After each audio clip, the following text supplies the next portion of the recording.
G'day fam, I'm Jen Teeson. And I'm Kyla Musselman, and together we are the ladies of T+T Podcast. Now produced by T+T Productions. Oh yeah, we upgraded. This podcast is for every theater lover out there. We've got the juicy details and behind the scenes magic that goes into theater creation. It's fascinating. This season, we are bringing you something extra special. We're collaborating with the Canadian Guild of Stage Directors and Choreographers to bring you a series of 8 episodes centered around assistant and associate directors and choreographers from some of the industry's best. As always, our vibe is all-inclusive, educational, and inspirational. So if that vibe's with you, then buckle up, legends, and away we go. There we are, darling. Hi, Kai. How are you, babes? I'm good, Jen. How are you? Very good. Here we are, final episode. Who'da thunk? Who'da thunk? What a big series. Big series. Short series, big series. Okay, tell me about it. What was your favorite episode? Well, I can't. I'm saying it. That's a loaded question, Jen. Loaded question? What a larded question, because there's so many takeaways from each episode. First off, education. Who gave it to us? Oh my goodness. Well, I think we have different answers for this one. Like for me, Steve, Tracy, and Julie were so educational, like pen to paper, got it.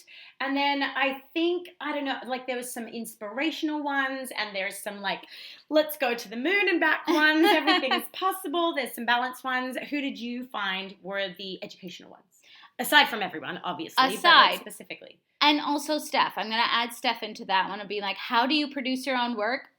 She told you. Yeah. She's telling you, giving you the facts in the episodes. Pen to paper. I found with Steph that hers blew my mind in that it was like, be a producer, go sit in another position, and you're going to learn so much. So that even sits in the inspirational category to me. Oh, I know. Now we're blurring lines. Well, tell me about inspirational episodes, including this one that we're about to listen to. Oh, my goodness. Including this one. Yes. Debbie, inspirational and just opening my mind and taking some blinders off. I will say Debbie, who you will hear soon. Katie German's episode, blinders off. Stafford's episode, exactly the same thing, because he's got this great way of reminding you that anything is possible. Completely. Yeah, I was so blown away by Stafford, and he was just so forthcoming and genuine. It was just bloody wonderful. And then, of course, throughout all of that, I was so grateful that for Katie German as well to remind us of balance, because we love theatre, we love the arts, and it can so quickly and easily get out of balance. Your life can become all about the work, and we did learn during the pandemic to make sure that there was that balance in there. Who are we without what we do? And but we're artists, and so it was just that work-life balance within all of these educational episodes was just was brilliant. It came at the perfect time, totally, I think, in the episode series as well. Yeah, so much great. Yeah, so much great. So much great. I heard it, everyone. Okay, great. So, did you have a favorite takeaway from all of it?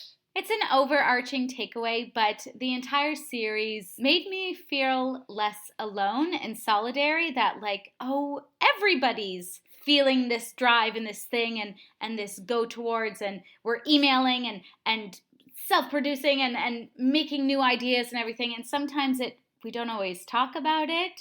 Or we expect the people above us to have all the answers, which they do, but it's just also realizing that they're then dealing with their own things as well, which is interesting. You know, the grass is always greener, or we look up to other people, but my goodness, they're dealing with stuff as well. So at every level, I love that takeaway, like compassion. Compassion, yeah. I think it was in Tracy's episode where she's like, I don't know everything. And people are like, I'm sure Tracy knows everything. She's got to know everything. Right? Not always. Yeah, that Tracy Fly had imposter syndrome, I feel like was like mind-blowing to like the entirety of Canadian theatre. But of course, we all freaking do. Jeez. No matter at what level. Wild. So you're not alone, friends. No. And Jen, what was your favorite takeaway? I mean, Stafford, to me, when he said it's not a no, N-O, it's I don't, K-N-O-W, was just such a beautiful reminder to me that, like, A, we don't have to have all the answers, but B, there's so many, we could lift up the veils of so many different doors, and there's different things available to us all the time that perhaps we don't realize because we want to stay in a cookie cutter box that like society dictates this is the route. And the point of this entire series and entire episodes and all of that is to make sure that we're aware that there's other pathways, building different and viable pathways. So to me, that was just such an important reminder. Yes. I like that in his episode, we don't have to know all the answers up front. Like you said, you can kind of grow into it and expand and adapt as these new avenues come towards you, which is very exciting. You don't have to have everything set off the top. Well, no. And then same for like Steph also said, you know, it's like be a producer, be in a different position, because then you have more empathy, more understanding of what those positions need, and that in itself makes you a better actor or or director or choreographer or whatever it is that you're trying to achieve. The more that we know, the more that we don't know, but the better we can become at our craft, I think. And that's kind of why we wanted to bring this to everybody's ears. Making sure that everybody has more information of how the industry works allows us to be more empathetic about situations that arise in the room, and you're like, I understand this person has to take on a million different more things than what's like happening right in front of them right now, like things like that. The important thing about all of this was obviously making sure that this got to every person's earbuds, so that this knowledge becomes accessible to everyone, that it is, so I just think go back to it again and again and again. I'll say it in the outro as well. Make sure you're listening and then re-listening to these episodes, because no matter where you are in your career, it's brilliant, and different things will hit you at different times. Amen. So, thank you to all our listeners for sharing this, for getting this out to the world, as we try to build more viable pathways by creating conversations and, just keep paying it forward throughout the industry. Obviously, we're going to talk about assistants and associates. We want those to be paid positions within the entire ecosystem. We do believe that they are integral. We believe that it is a good pathway to follow. Yeah, one of many. So we hope that it's a viable pathway for if somebody's on that path right now. We hope that that's available to you in anything that we do, which was why it was so great to team up with the Canadian Guild of Stage Directors and Choreographers. Anything else on assistants and associates? Not about assistants and associates particularly, but about sparking conversation. And we hope that this series sparks new conversations and thought bubbles. I love that when you said thought bubbles. And so that we all talk about it a little bit more and have a broader understanding. And it gives a diving off point as well to create change. If you want the industry to change, it does start with us. So this conversation is perhaps a starting point for everyone to then jump off and continue with your creative journey, and just understand your circle of influence can be expansive. Massive. As huge. We strive to shift the landscape of Canadian theatre and theatre across the world, trying to support every level of your journey, friends. Rock and roll. So thank you so much for joining us. Keep talking about these episodes. Like we said, listen back to them again and again. And then if it gives you a little bit of inspiration, go with it. Go with it. You can do it. We believe in you. All right. What are we doing? Sending it over? We're sending it over to Debbie Patterson for our final episode in the season. Take it away, Debbie. Hello, everybody. Welcome. We are here with Debbie Patterson today. Debbie is going to talk with us about working with artists with disabilities in theater. Debbie is a Winnipeg playwright, director, and actor. She trained at the National Theatre School of Canada, is a founding member of Shakespeare in the Runes, served as theater ambassador for Winnipeg's cultural capital year, was the Carol Shields Writer in Residence in 2012 at the U of W, and Playwright in Residence at Theatre Projects Manitoba in 2013-14. She served as Artistic Associate at Prairie Theatre Exchange from 2012 to 2018 and was a member of the PTE Playwrights Unit. Debbie is a proud advocate for disability justice through her work as founding and current artistic director of Sick and Twisted Theatre. And she, at the moment, is a cast member in Richard II and Grand Magic in the 2023 Stratford Festival season. Welcome, Debbie. Hey, everybody claps. Let's dive right in. Okay, Debbie at first wanted to chat with us about some of her personal background as well as the background of disability in Canadian theatre. Let's start with that, Debbie. Yeah, sure. Because I started as an actor, completely able-bodied, and my training at NTS and the work I did at Shakespeare in the Ruins was all very physical. So I had this understanding of what it meant to be an actor was to be in total control of your instrument. And once I got MS when I was just around when I turned 30, I guess, a little after, around 32, 33, I was diagnosed with MS. And it manifested first as blindness in one eye, and that went away. But what kind of stuck around was a limp. And I just like a funny gait. And I just started limping a little bit. And I was like, that's it, game over. I can't be a performer anymore. I can't do the things that you have to be able to do to be an actor. So how am I going to continue in this art form? So I developed as a director and a playwright, thinking that I could still participate while remaining comfortably seated and kind of use all the stuff I'd already learned and developed and not just like throw it away and do a complete shift to a new career, but to incorporate what I'd already learned into another way of practicing theater. At the time, I didn't know any other disabled theater artists. I didn't see it happening, that the theater that I knew was very ableist and required physical perfection of its performers. And then that started to shift a little bit. I was directing shows and writing shows, but I still missed that relationship with the audience and that relationship on stage with my scene partners, And so I started trying to figure out how to work around it. So I wrote this play where I was in a wheelchair. I didn't need a wheelchair yet, but I just put my character in a wheelchair so that I wouldn't have to worry because with MS, it kind of comes and goes, right? And at that time, it was quite dynamic. My ability was dynamic. So I wanted to just like cover all my bases, put my character in a wheelchair, wrote this circus show for my family and wanted to actually, when I was writing that show, I was thinking about how our bodies tell stories before we even open our mouths, before we do anything. Just you put a body on stage and that body tells a story. And I looked at my family and I was like, what stories are we telling right now? And so my husband was, he's a stilt walker and he's quite tall. And so I was like, he should be in stilts and really tall. And I'll be like all earthbound and in a wheelchair. And then my one kid was 17, at the time was still female identified. And so was on the brink of womanhood and becoming something new. And my younger kid, my son, was this amazing circus performer. He had all these like juggling skills and he could do the rollabola and he was tiny. And so it was like his body told a completely different story. So I had this vision for this circus family that we would, perform this show. And it was successful, but it was still like, I felt like I was working around the disability, not like exploiting it or using it or exploring what was actually there that I wasn't aware of yet, that I could discover through disability. I was just finding a way to mitigate it. And then I did this verbatim piece about a neighborhood in Winnipeg and how it's transformed.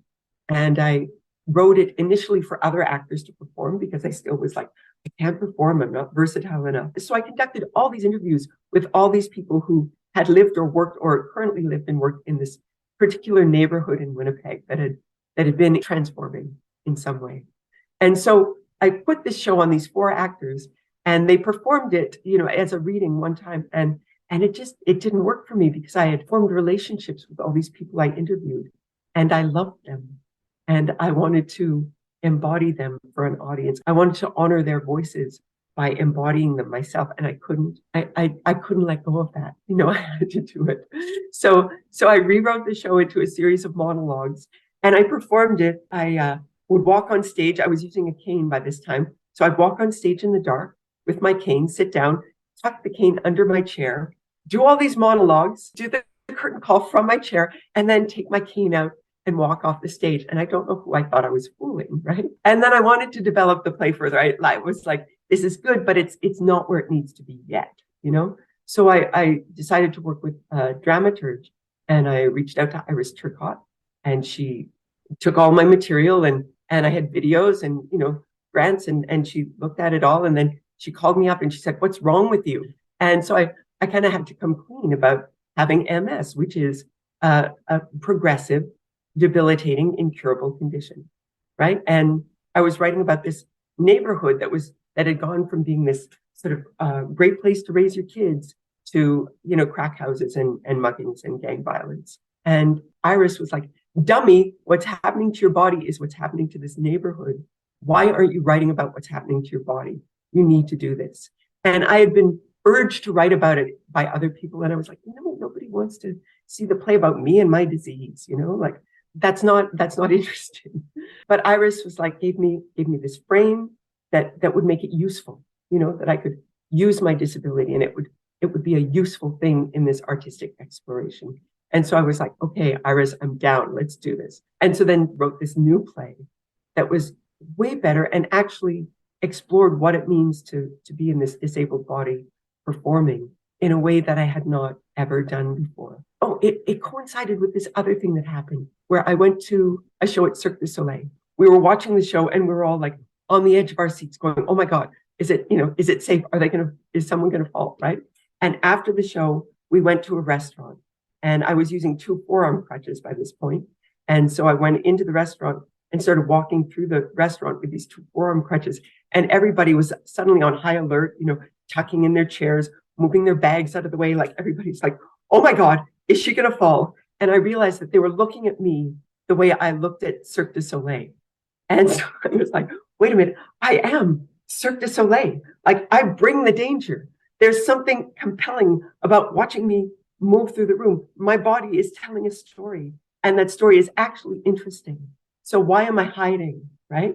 And so it just like, it transformed my practice. And at the same time, I was starting to meet other people with disabilities who were wanting to do theater, who were sort of exploring it, trying to find their way in. And there was this gathering that the National Arts Center organized of disabled theater artists. So I started developing like a vocabulary and an understanding and a way of looking at disability as a support for an artistic practice rather than as a barrier to an artistic practice or an obstacle to overcome.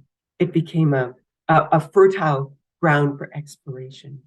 So I want to talk a little bit about ableism. So we live in an ableist society. And I'm going to steal a little bit from this great thinker and writer named Tallulah Lewis. This comes from an article in Truth Out magazine. She says, in its simplest terms, ableism is the categorization and valuation or ranking of a body, mind, behavior, characteristic, or community as inferior or superior, unworthy or worthy, useless or useful, normative or deviant, etc.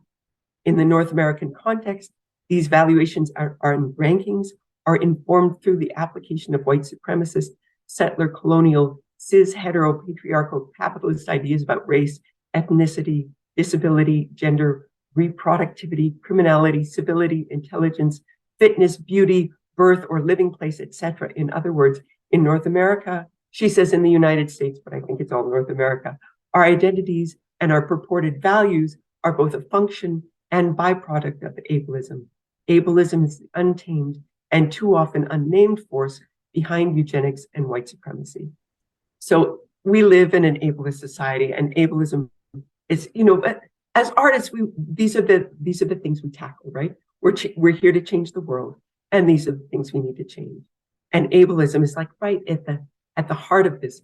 Tallulah goes on in this article to talk about how ableism is kind of the core ism from which all other prejudices flow. The idea that some are worthy and some are not. Within disability theory, there are 2 models. There's the medical model of disability and the social model of disability. The medical model sees disability as a problem in an individual's body that can be fixed or addressed or mitigated through medical intervention. The social model of disability recognizes that bodies come in a huge variety of abilities and shapes and sizes, and that as a society, we can adapt the built environment, we can change attitudes, and we can change systems in order to accommodate all body minds in our society. So clearly, the social model of disability is the road towards disability justice. So theater is ableist. It's so much better now than it used to be, but it's still kind of shitty. The way we make theater is ableist. The hours are punishing. The expectation of working while sick, although that's changing, it still exists. Within our industry, our business, there are hierarchies and systems of scarcity that make us more willing to deny our vulnerabilities and pretend we're okay when we're not. And there has been a dearth of representation of diverse bodies on stage. That's changing now, and it's super exciting to see. But like in the production of Richard II that I'm in, there's a chorus of dancers, and these dancers are a very diverse group in terms of color, in terms of size, in terms of abilities. And that would not have happened even 10 years ago. That would have been shocking to see on stage, right? That's ableism. The ableism affects all of us. It tells us that if we're not perfect, we are not worthy, right?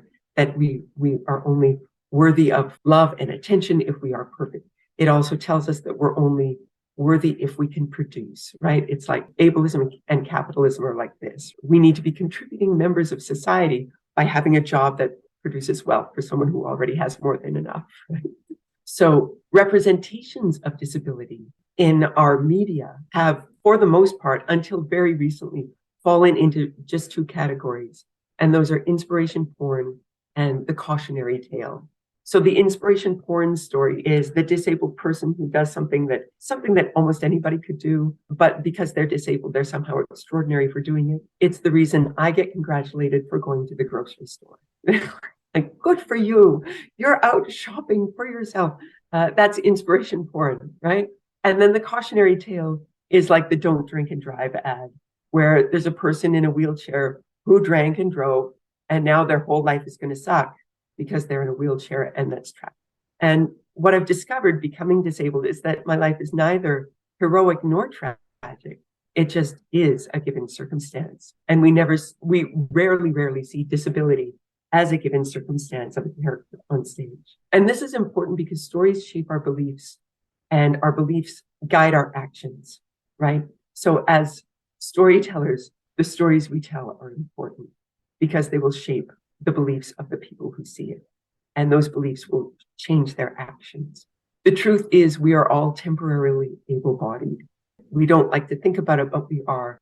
All of us have our things, and we will develop new things as we age. Disability is so dynamic. You know, as a marginalized group, we are the most welcoming because you're all going to have an opportunity to experience disability at some point in your life.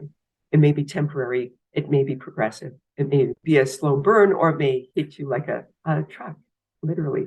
But at some point, you will experience disability. And if you don't have an understanding of disability as simply a given circumstance, it's harder to live through that experience of disability without losing a sense of dignity, a sense of your own worth or your value as a human being, a sense of your status in society. And so the stories we tell about disability matter because all of us will experience it and all of us need tools to get through it. And these are the things we do as storytellers. There are fears around working with disabled artists on stage. And some of those are around how, just not knowing how to accommodate disability. And I can't tell you how to do that. Only the person you're working with can tell you. And we also are afraid of the freak show, of putting disabled bodies on stage and being accused of exploitation of some form or tokenism, right? And we have to kind of get past that. It's okay to look at disabled bodies. It's okay. You can look, you can look at my body now disabled just as much as you could look at it before I was disabled. When working with disabled artists, there is no one size fits all. People always want like a checklist or what are some principles and all I can say is that clear communication and early planning are the keys to working with disabled artists. I can talk about a couple of projects I've worked on as a consultant or as as a disability dramaturg to support that. So one of the first ones I did was a production of Kill Me Now, a play by Brad Fraser. Sarah Garton Stanley was directing it at Manitoba Theatre Centre, and then it transferred to the National Arts Centre. And in it, there's a character who's disabled. In the preface to the script that Brad Fraser wrote, he says that the character should not be played by a disabled, or doesn't have to be played by a disabled actor. I beg to differ. I think it's way better when the actor is disabled. But this was the first production with an actual disabled actor in that role. And so I came in early on. The actor who's playing the role was not super experienced. Surprise, surprise, because no one ever hires disabled actors, right? So I wanted to make sure that he had some mentorship before rehearsals started so that he wouldn't feel like he sucked at the first read through. I wanted him to feel like he was on par with the other actors so that he could continue to explore and develop and not feel like he had to hide. The first thing I did was work with him. I spent a couple of hours every week for a few months prior to rehearsals to work with him on the script. And he also had manual dexterity issues, so turning pages in the script. It's hard to carry a script when you're disabled. In a few of the shows I've done, I've gotten off book before rehearsals start, just because I don't want that obstacle. So I wanted to help him get off book. The other thing I did was I consulted with the designer about how the set worked. So we took measurements of his chair and made sure that the design accommodated his chair and the turning radius and all that was in place. But also her first costume design showed him, changing his complete costume twice in the first act and once in the second act. And I was like, it's just not going to happen. Like taking off your shoes is like a 5-minute affair, when you're in a wheelchair, you can't just whip off your pants and whip on another pair of pants. Like it's not going to happen. So let's refine this costume design. There are also, things depending on if you're in a manual chair or a power chair, like things that you don't want on the costume that'll interfere with the chair and that just don't look as good, right?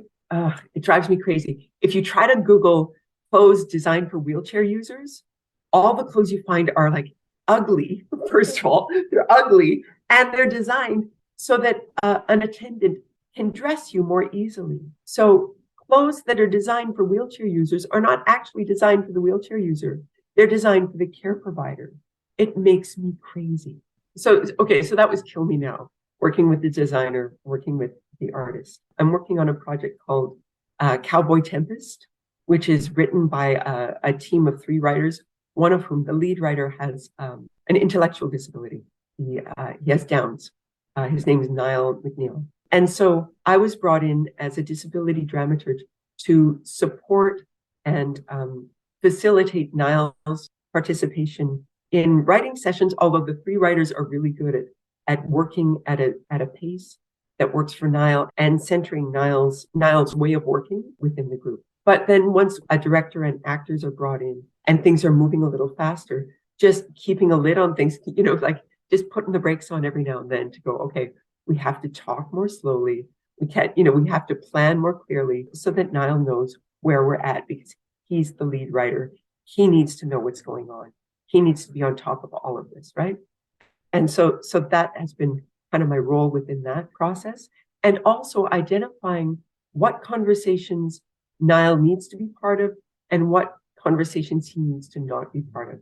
Because anytime we're talking about the script conceptually, it is just confusing for him and frustrating. So sometimes we need to work out conceptually what's going on with this character and this character and talking in abstract terms about the story or the characters needs to happen without Niall in the room so that we can come to Niall and say, we need to see a scene between these 2 characters where this happens.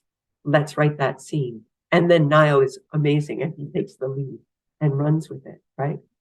So all the words in the script are his and we have to facilitate making that happen. So that's Cowboy Tempest. Oh, I'm working on a project called Access Me, which is about to open in Toronto. We've been working on it for 7 years. And finally, it was COVID canceled in the fall of 2020. And we're finally putting it up. So it's a show with 3 gay wheelchair users who talk about their lives as gay wheelchair users. And I was brought into that process after the first year of exploration because they discovered that having 3 wheelchair users on stage and everybody who's on the creative team who isn't performing had no experience of disability, and they needed that expertise on the other side of the table. It's like any other marginalized identity in the rehearsal hall. If you're the only in the room, you cannot advocate for your identity. You cannot advocate for your specific needs if you're busy performing, right? So just having another disabled voice in the room was necessary for that project. On that vein, then, when would you, as a disability consultant, like to be brought into the process? I mean, if there are other disabled people in the room, I'd like to be brought in, when they're engaged, so that I can be in dialogue with them about what they need. We all do our best work when we feel safe, supported, and seen, right? So let's find out what that artist needs to feel that way in order to do their best work, right? The thing that works really well for me is framing access needs as a thing that everybody has and that we need to talk about really early on. I've started doing in check-ins talking about access needs. So as we check in, we say our names, our pronouns, and our access needs, so that we can make sure that everybody's access needs are being met. Can you describe a little bit about what an access need is? Yeah. Sure. Like I use a wheelchair, right? So a wheelchair is an access need of mine. So I need, when I'm working, I need a space that is wheelchair accessible. Now, if I didn't have a wheelchair, if I walked into a rehearsal room, on the first day and we were going to be around the table, I would need a chair. I would need a chair placed at the table for me. So that's an access need that I would have as a biped that I don't have as a wheelchair user. So we all have access needs. Sometimes an access need is an ASL interpreter. So if I'm working with a deaf performer or a deaf artist or a deaf director, I need an ASL interpreter in order to communicate with that deaf performer, right? And the deaf performer needs the ASL interpreter to communicate with me. So that ASL performer meets all of our access needs in the room. What I've learned from working with integrated companies, because that's something that I love to do and something we do with Sick and Twisted a lot, is we do sort of larger productions with integrated companies. So disabled and non-disabled artists working together, and like lots of different disabilities in the room. And so everybody has different access needs. And once access needs are on the table, then people who thought I have no access needs suddenly realize, actually, I do. Like my kid cut his lip on the way to daycare, and I need to have my phone on in case my kid needs me at daycare. That's an access need, right? I need to leave rehearsal early in order to pick up my kid from daycare. I had insomnia last night, and I'm going to need to nap when I'm not in the scene. So please let me know if I'm going to have a break of like at least 20 minutes, and I will go find a quiet place to nap. I'll let you know where I am. Please come find me.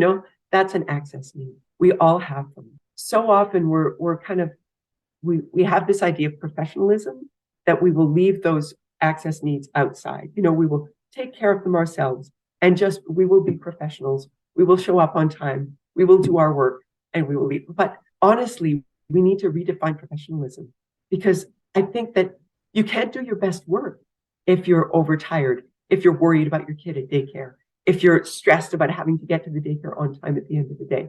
You can't do your best work if you don't have a water bottle with you, if you need to pee and the break isn't for another 20 minutes.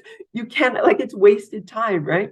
You can't do your best work. It's better to say, can we please take our break now? I need to pee, right? So in the interest of professionalism, we need to be able to embrace our vulnerabilities.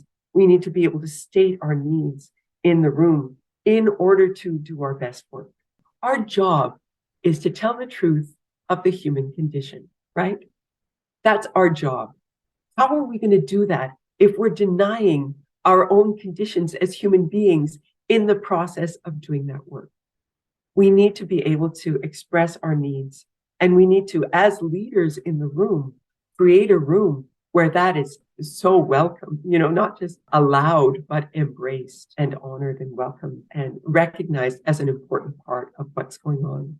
Because when we do that, then we find the thing, we discover new things. Alex Bulmer, she's a blind performer, and she talks about blindness as being in a state of limitless possibility. Disability disrupts the status quo. And once the normal way of doing things is no longer available to us, then every other possibility opens up. And as long as we have the normal way of doing things, we're going to do it that way.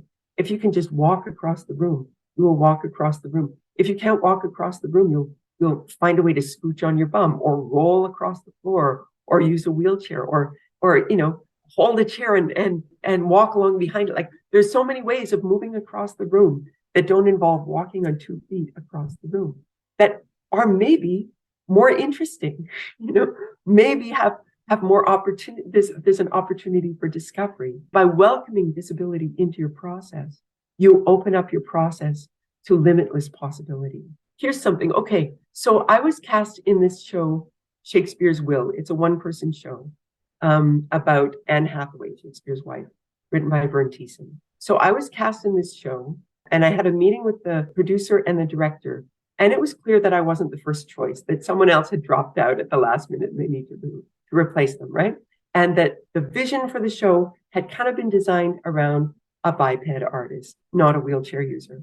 And so, I had this meeting and the producer was talking about, well, we need to find an Elizabethan gown and we'll need a stool and we'll need this, these things that were in the script. It was like a really low budget indie production, right? And I was like, we don't need a stool. I'm already sitting down. We don't need an Elizabethan gown because those stays are made for a standing up person, not a sitting down person. And the skirts are big and they get caught in my wheels. So we're not going to do that. So whatever concept you've been thinking of for this show, you have to rethink that. Like, I have a disability and this is an opportunity for a new vision. How many productions of Shakespeare's Will have we seen with a rustic wooden stool and an Elizabethan gown? Like how many more productions do we need to see?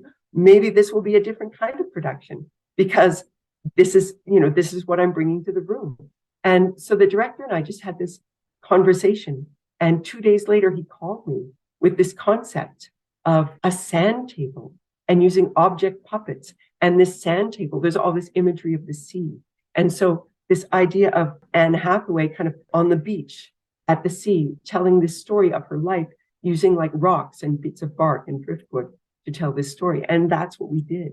And it was super distinctive, completely unlike anything anyone had ever done. So evocative and beautiful. And because I'm in this chair, like I could roll around behind this table in this really fluid, liquid motion, right? It just created this complete different possibility for how that show is staged by just working with the disability, not against it. When I played Richard III at Shakespeare in the Ruins. And before that production, I had a lot of conversations with the director about the experience of being disabled. And so I'll just describe the opening of Richard III. Shakespeare in the Ruins is outdoors and it's promenade. So you can do things out there that you can't do in a theater. So we started the show with a stretch limousine.